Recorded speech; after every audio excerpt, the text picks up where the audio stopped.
後來鄉親講南投埔里的清潔隊員真才情，唔但家己起全新的管理室，也閣有隊員改造小型的磕頭機，將做拆碰床上好的家私。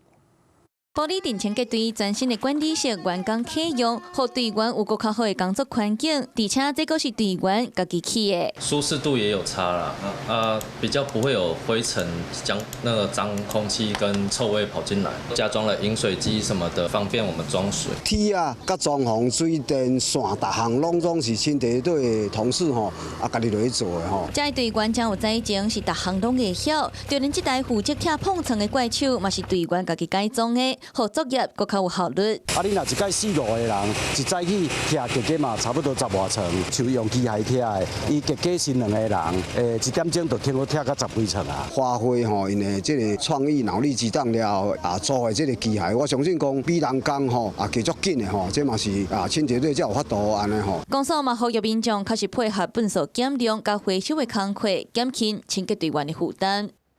Hello， 我是林仙怡。想要搶先掌握最及時的新聞資訊嗎？趕快訂閱、按讚、開啟小鈴鐺，鎖定華視新聞 YouTube 頻道。